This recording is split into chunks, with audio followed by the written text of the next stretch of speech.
Bueno, vamos a continuar con la segunda explicación sobre algunos componentes sobre las guías de onda. Vamos a hablar un poco sobre el acoplamiento de impedancias. ¿Qué es el acoplamiento de impedancias o cómo se hace un análisis en esta parte? Muchas situaciones ya a veces es necesario realizar el acoplamiento de impedancias en guías de onda o similares como se hace en las líneas de dos conductores, en las coaxiales o en el par trenzado. Es decir, que con el fin de reducir el arroe o la relación, no me acuerdo qué era eso. Ya lo vamos a ver. Es decir, con el fin de reducir el BSWR o la ROE, dada por la ecuación 5.8 que tenemos aquí presente, por la relación entre el campo eléctrico máximo sobre el campo eléctrico mínimo, ambos en módulos, y de obtener el valor cercano a la unidad, se introducen en la guía de admitancias en paralelo, así como también las líneas de dos conductores, se añaden los stubs en paralelo. Las admitancias en paralelo que se usan en las guías de ondas son realizables por medio de diafragmas y láminas delgadas llamadas írises, que producen una especie de ventana en el interior de la guía en cuestión en la figura siguiente que vamos a observar, la figura 5-6. Y otra forma de lograr producir dichas admitancias es introduciendo postes o tornillos. Aquí, como podemos ver, tenemos un iris capacitivo con dos láminas transversales en partes horizontales, y también tenemos el iris conductivo que está directamente igual, opuesto a las capacitivo, con dos láminas transversales en esta ocasión verticales. También tenemos en la figura 5.5-7 el análisis para este tipo de métodos: un poste de longitud fija, la figura gris se refleja el poste, y también tenemos en la figura B el tornillo con longitud para penetración variable, esta para meter más altura o hacer más grande el poste. Ahora, el iris. En el caso de un iris, como en la figura 5.6 ya habíamos visto, andate atrás, J ahí. En el iris tenemos el iris capacitivo e inductivo. La expresión aproximada para un 5% de error es calculando la susceptancia capacitiva normalizada, que esta produce y es igual a esta fórmula, que es la 5-13, donde Y sub 10 es la admitancia característica del modo dominante T sub 10, es decir, es recíproco a la impedancia en ZT sub 10, dado por la ecuación 492, que es la siguiente que estamos viendo ahí abajo, y también la lambda sub k, que es la longitud de onda en la guía, dada por la ecuación 4-109, que es esa de ahí. Ahora, cuando las láminas del iris están colocadas como se muestra en la figura 5-6b, la expresión aproximada para la susceptancia inductiva normalizada es esta ecuación aquí, la 5-14. Ahora, los diafragmas bajo el estudio deben colocarse cerca de estas fuentes que producen ondas reflejadas. Ahora, entonces, el iris conductivo tiene ciertas ventajas sobre el capacitivo en aplicaciones de transmisión de muy alta potencia. Esto obviamente también puede ser posible combinando los efectos de los dos lados irises para formar un iris resonante, como podemos ver en la figura A de la 5-8. Ahora, en el caso de las guías circulares se utiliza un iris circular, como se puede ver en la 5-8b, cuya susceptancia es inductiva. Continuando con la exposición de mi compañero, vamos a ver el poste. Cuando la penetración del obstáculo es pequeña, se comporta como un componente capacitivo a medida que aumenta la altura del obstáculo. Se llega a un punto de resonancia. La resonancia es similar al efecto de un circuito LC, en serie conectado en paralelo a través de la guía. Si la altura del obstáculo sigue aumentando, la susceptancia se vuelve inductiva. Aquí nos está explicando específicamente qué es lo que pasa si aumentamos el tamaño del obstáculo. Para ver que la resonancia es similar al efecto de un circuito LC, es como un circuito LC que está conectado en paralelo. A medida que aumenta la altura, esto llega a tener un punto de resonancia, como podemos ver en esta gráfica. Aquí estamos viendo qué es lo que pasaría. Anteriormente ya mi compañero nos explicó qué es, ¿no? En el contexto de una guía de ondas, se discute el uso de un stop, que sería un sintonizador, para igualar la impedancia de líneas de transmisión. Algunos puntos claves son el tornillo de penetración variable. El diámetro de un poste es pequeño en comparación con la longitud de una onda. Ajustar la susceptancia es posible mediante un tornillo de penetración variable, como estamos viendo acá. Analogía con sintonizadores. Este tipo de acoplamiento de impedancia es similar al uso de un sintonizador o stop en una línea de dos conductores. Sintonizadores deslizantes. Si se permite mover el tornillo a lo largo de una ranura, se puede lograr un rango más amplio de susceptancias. Correcciones de admitancia. Los sintonizadores con 3 tornillos se utilizan para corregir la admitancia y lograr el acoplamiento adecuado en la guía de onda. Como podemos ver aquí tenemos dos gráficas, que es una perspectiva exterior y la otra perspectiva interior, de cómo está diseñado y hasta qué rango. Ahora, aquí nos dice que el tornillo es desplazado, o sea, que permite moverse al tornillo a lo largo de la ranura, como podemos ver en este rango, ¿verdad? Ahora nos dice que el diámetro del poste es pequeño en comparación con la longitud de onda. Igual, aquí adentro estamos viendo específicamente que es más pequeño, y esto que es aquí más grande es para lograr mover y poner a la distancia que nosotros queremos. Bueno, también es posible usar sintonizadores de banda ancha, que consisten en 2 o más tornillos con posición fija y penetración variable. Esto sería análogo al utilizar 2 o más stops en una línea de 2 conductores. Las correcciones necesarias de admitancia para acoplar la guía se logra mediante una combinación adecuada de las intersecciones de postes. Como podemos ver, aquí tenemos ahora otra gráfica que es lo mismo, la perspectiva exterior y la perspectiva interior, que aquí ya tenemos más tornillos, ¿no? Tenemos ya 3, y como podemos ver, estamos yendo aumentando el tamaño en el interior. Como podemos ver, aquí tenemos más grande, aquí ya disminuye, y aquí más pequeño. Esta combinación es adecuada de las intersecciones por los postes. Bueno, si seguimos con un poco más de conceptos, ahora sigue algunos otros componentes y dispositivos para los microondas. Como no es posible representar toda la gama de elementos que se utilizan para el diseño y la operación de los sistemas, vamos a descubrir unos muy importantes, que son los atenuadores, los cambiadores de fase, y por último vamos a ver un poco más sobre la T-magia. Empezamos con los atenuadores. Para ciertas aplicaciones, a veces hay que reducir un poco la potencia de la señal que se recibe o que entra en algún dispositivo activo de los microondas. Ahora, para estos casos, de los amplificadores de los satélites de comunicaciones no deben operar en su punto máximo de saturación. Y ahora, para mover este punto de saturación a un punto específico de operación de cada amplificador, se coloca un atenuador de señal antes de la amplificación. Esta, para que la posición del atenuador se obtiene, depende de dicha posición en la guía. Ahora, un atenuador ideal sería como una red de 2 puertos sin cambio de fase y su matriz de dispersión, como en la ecuación 5-12. Ahora tenemos aquí la matriz de dispersión, donde alfa es el coeficiente de atenuación. Tenemos 2 formas para hacer este tipo de atenuaciones. La forma 1 consiste en que la mayor parte de los atenuadores utiliza una lámina metálica paralela hacia las 2 áreas de altura. Es una lámina metálica delgada en forma de navaja o aspa plana, como se puede ver en la figura. Ese resaltado en negro refleja la lámina metálica, insertada en la guía en posición paralela a los puertos de máxima intensidad del campo eléctrico. Este es el atenuador lateral de deslizamiento. Ahora, siguiendo con la otra forma, tenemos también un atenuador de señal vamos a tener esta forma. Para atenuar la señal es mediante una lámina que entra y sale por una ranura longitudinal y central. Está hecha en la pared superior de la guía, y la guía es fijada por su grado de penetración, está definiendo el nivel de atenuación. Ahora, como vemos aquí, este es un atenuador de aleteo, tiene una ligera curvatura circular. Esta lámina se introduce por un pivot. Mientras más profundo, más va a definir el grado de atenuación de la señal. Este se denomina como atenuador de aleteo. Ahora, siguiendo un poco más con el concepto de atenuadores, tenemos uno que es muy complejo.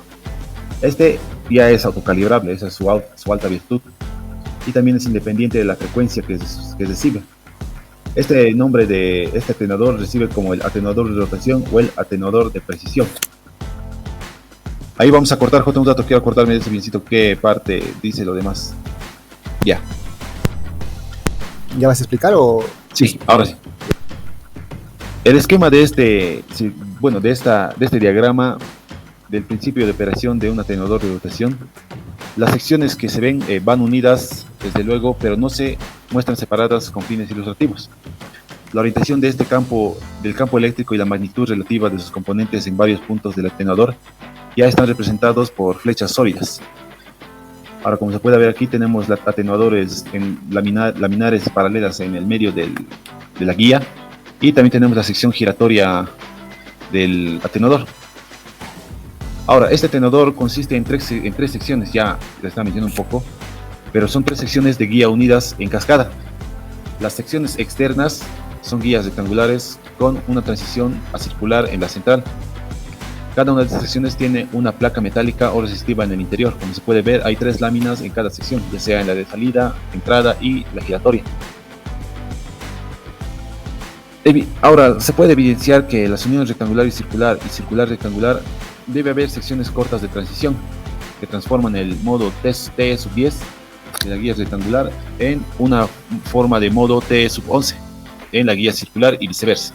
Tenemos una ecuación, pero esta hay que explicar un poco más a detalle, como la ley matemática de la atenuación de este mecanismo, donde tenemos el coseno cuadrado de θ, donde θ es el ángulo de giro.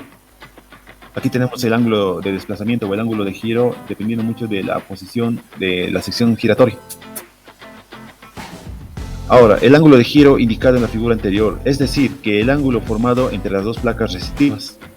Si se considera que el atenuador no introduce fase, es un atenuador netamente en fase con la entrada de la señal, su matriz de dispersión S sería de esta forma, como se muestra en la ecuación 5-16. Cambiadores de fase. Un cambiador de fase es un dispositivo que idealmente tiene una función de transferencia con amplitud unitaria, o sea, cero atenuación, y fase variable, misma que es controlable mecánica o electrónicamente. La matriz de dispersión sería entonces, la matriz que anteriormente mi compañero explicó, sería la siguiente, ¿no? Donde θ es la diferencia de fase entre las señales de entrada y la salida. En contexto, las guías de ondas se discute en el uso de combinadores de fase.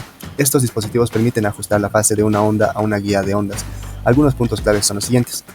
Los cambiadores de fase pueden ser mecánicos o electrónicos. Utilizan barras dieléctricas para cambiar la fase de la onda.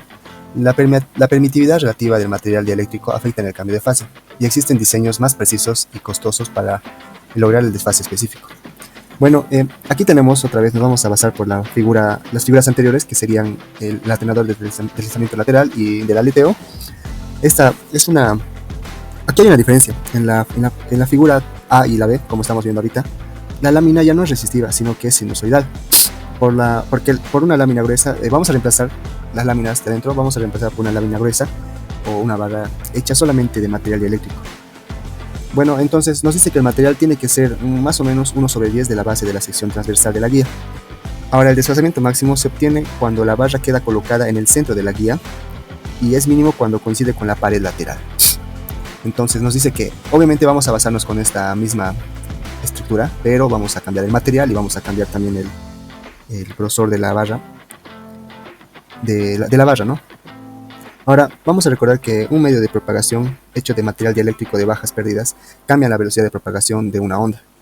Entonces, la barra dieléctrica no atenúa la señal dentro de la guía, pero sí cambia su fase. Entonces, nos dice que no va a atenuar, pero sí va a cambiar la fase en la cual vamos a tener nuestra onda, ¿no? Ahora, hay algo muy importante que dice que mientras mayor sea la permitividad relativa del material dieléctrico, mayor será el cambio de fase productivo en la onda.